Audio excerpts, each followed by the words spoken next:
Today we're reading in As Bill Sees It the references to self-righteousness. I'm going to read on page 17 and then Desiree is going to read on page 28. Toward honesty. The perverse wish to hide a bad motive underneath a good one permeates human affairs from top to bottom. This subtle and elusive kind of self-righteousness can underlie the smallest act or thought. Learning daily to spot, admit, and correct these flaws is the essence of character building and good living. The deception of others is nearly always rooted in the deception of ourselves. Somehow being alone with God doesn't seem as embarrassing as facing up to another person. Until we actually sit down and talk aloud about what we have so long hidden, our willingness to clean house is still largely theoretical. When we are honest with another person, it confirms that we have been honest with ourselves and with God.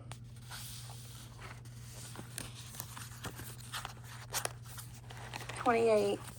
Troublemakers can be teachers. Few of us are any longer afraid of what any newcomer can do to our AA reputation or effectiveness. Those who slip, those who panhandle, those who scandalize, those with the mental twist, those who rebel at the program, those who trade on the AA reputation, all such persons seldom harm an AA group for long. Some of these become our most respected and best loved. Some have remained to try our patience, sober nevertheless. Others have drifted away. We have begun to regard the troublesome one not as menaces, but rather as our teachers. They oblige us to cultivate patience, tolerance, and humility. We finally see that they are only people sicker than the rest of us, that we who condemn them are the Pharisees who false righteousness does our group the deeper spiritual damage. Okay. Pharisees. The Pharisees, like in the Bible. I'm going to read 38, and then Desiree is going to read 107. Pipeline to God. I am a firm believer in both guidance and prayer, but I am fully aware and humble enough, I hope, to see there may be nothing infallible about my guidance. The minute I figure I have a perfectly clear pipeline to God, I have become egotistical enough to get into real trouble. Nobody can cause more needless grief than a power driver who thinks he has got it straight from God.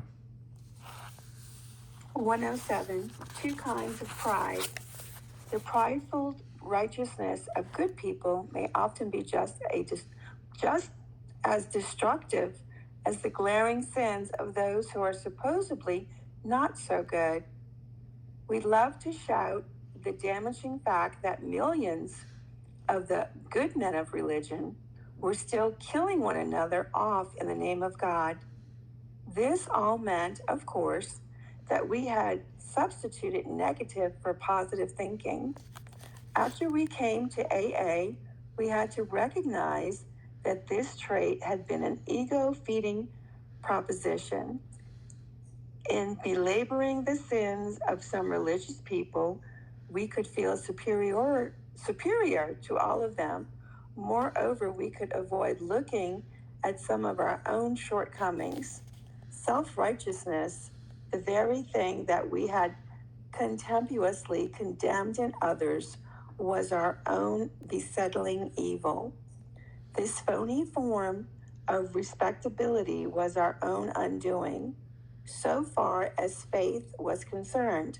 But finally, driven to AA, we learned better. Okay. I'm going to read 170, and then Desiree will do 181. Whose will? We have seen AAs ask with much earnestness and faith for God's explicit guidance on matters ranging all the way from a shattering domestic or financial crisis to a minor personal fault like tardiness. A man who tries to run his life rightly by this kind of prayer, by this self-serving demand of God for replies, is a particularly disconcerting individual.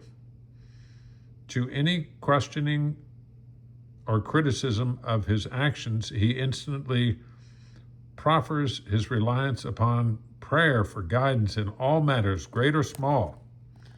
He may have forgotten the possibility that his own wishful thinking and human tendency to rationalize have distorted this so-called guidance. With the best of intentions, he tends to force his will into all sorts of situations and problems with the comfortable assurance that he is acting under God's specific direction.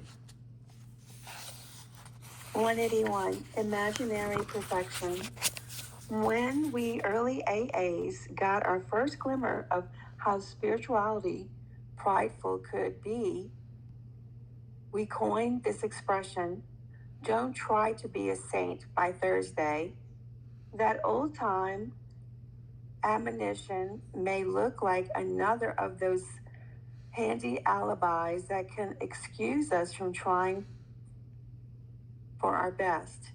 Yet a closer view reveals just the contrary. This is our AA way of warning against pride blindness and the imaginary perfections that we do not possess. Only step one, where we made the 100% admission that we were powerless over alcohol, can be practiced with absolute perfection. The remaining 11 steps state perfect ideals. They are goals towards which we look and the measuring sticks by which we estimate our progress. All righty. I'm going to do 183, and Desiree will read 274. A viewer with alarm. I went through several fruitless years in a state called viewing with alarm for the good of the movement. I thought it was up to me to always be correcting conditions. Seldom had anybody been able to tell me what I ought to do, and nobody had ever succeeded in effectively telling me what I must do. I had to learn the hard way out of my own experience. When setting out to check others, I found myself often motivated by fear of what they were doing, self-righteousness, and even downright intolerance. Consequently, I seldom succeeded in correcting anything. I just raised barriers of resentment that cut off my suggestion, example, understanding, or love. AAs often say our leaders do not drive by mandate. They lead by example. If we would favorably affect others, we ourselves need to practice what we preach and forget the preaching too. The quiet, good example speaks for itself. 274, Going it alone. Going it alone in spiritual matters is dangerous. How many times have we heard well-intentioned people claim the guidance of God when it was plain that they were mistaken?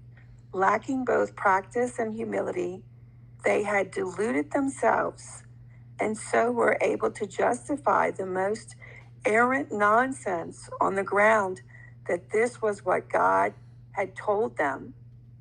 People of very high spiritual development almost always insist on checking with friends or spiritual advisors the guidance they feel they should have received from God.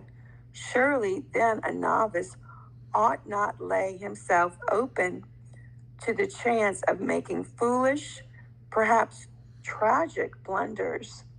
While the comment or advice of others may not be infallible, it is likely to be far more specific than any direct guidance we may receive until we are still inexperienced in establishing contact with a power greater than ourselves. All righty, that was our final reading.